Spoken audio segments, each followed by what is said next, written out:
parallel testing board series and parallel testing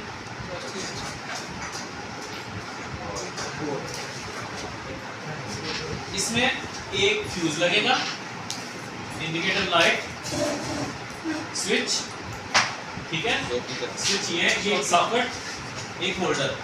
इन दो हिस्सों को मैं रखूंगा सीरीज में, यानी कि ये सॉकेट और ये स्विच जो है ये मैं सीरीज में रखूंगा, और ये जो दो चीजें हैं स्विच और सॉकेट ये मैं रखूंगा पैरेलल में। ठीक है यहां तक ये। अब आपके पास पहले सबसे पहले फेज आता है, फेज आके फ्यूज की एक साइड में इन होगा, फ्यूज में न्यूट्रल नहीं लगती, फ्यूज हमेशा फेज के सीरीज में लगता है, याद रखना फ्यूज हमेशा फेज के सीरीज में लगता है। यहां से हमारा फेज निकलेगा। अब फेज निकाल के जैसा मैं आपको तरीका समझाता हूँ कि सिंपल तरीका याद रखो। सबसे पहले हमने इसको बटनों को देना था, तो आपने ये फेज लिया और ले जाके कितने बटन लगे हुए हैं? दो, एक ये है और एक ये। अब यही से जंपर निकाला और तीसरा ये, दोनों बटनों को फेज मिल गया। क्लियर यहाँ तक? अब जो सीरीज सॉकेट होती है वो उस पुश बटन की आउटपुट से कंट्रोल आप करें। यहाँ तक ओके?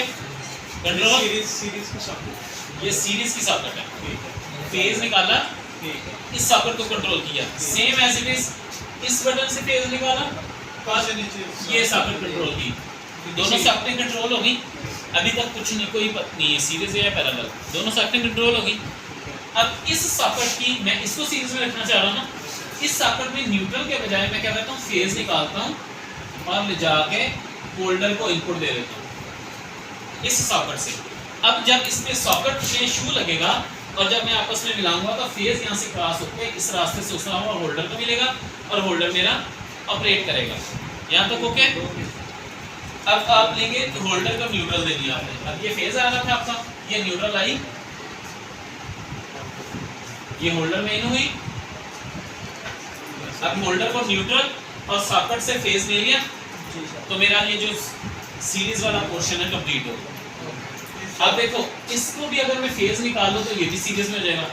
मैंने इसको पैरेलल में रखना है, पैरेलल में रखने के लिए क्या करते हैं, न्यूट्रल इसको दे देते हैं। अब देखो यहाँ पर फेज भी है और न्यूट्रल भी है। अब इन दो के नीचे आपने निशानी रखनी है कि ये दोनों चीजें पैरेलल में हैं, ताकि अब कल को कोई लीड जो आप बनाते हो वो लीड आप इसमें इंसर्ट करके धमाका ना कर दो।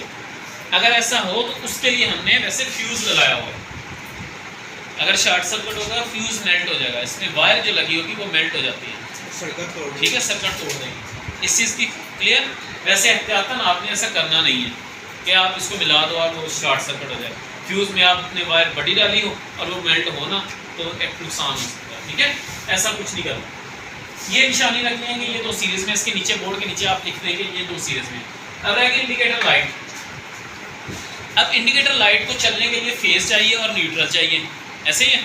हम क्या करेंगे, इसी पोर्शन से न्यूट्रल निकाल के इसको दे दी और ये जो फेज था आपका, चाहे आप यहाँ से ले आओ और इसको दे दो, चाहे यहीं से जोड़ लगा के इसमें डाल दो, या आप ऐसे करो, इसको तोड़ो और ऐसे करो। यहाँ से फेज आपका इधर आ रहा है, यहीं से आपका बटन में जा रहा है, इससे इस बटन में जा रहा है, इस बटन से ये सॉकेट कंट्रोल होगी पैरेलल वाली, इस बटन से आपकी ये सॉकेट कंट्रोल होगी जो सीरीज में हमने लगाई हुई है, और इन दोनों को आपने इसको सीरीज में रखा था, इसका फेज निकाल के आपने होल्डर को दे दिया, इसको पैरेलल में रखना है, इसमें न्यूट्रल लगा दी। इसमें कोई मुश्किल है? इसको कहते हैं series and parallel testing board बनाना। जब आप एक इस तरह एग्जांपल दे रहा हूँ, इसको आपने सीरीज में पहले टेस्ट किया, जब ओके हो गई उसी बोर्ड में आपने इसको पैरेलल में लगा के देखना अब ये गर्म भी हो रही है कि नहीं हो रही। क्लियर?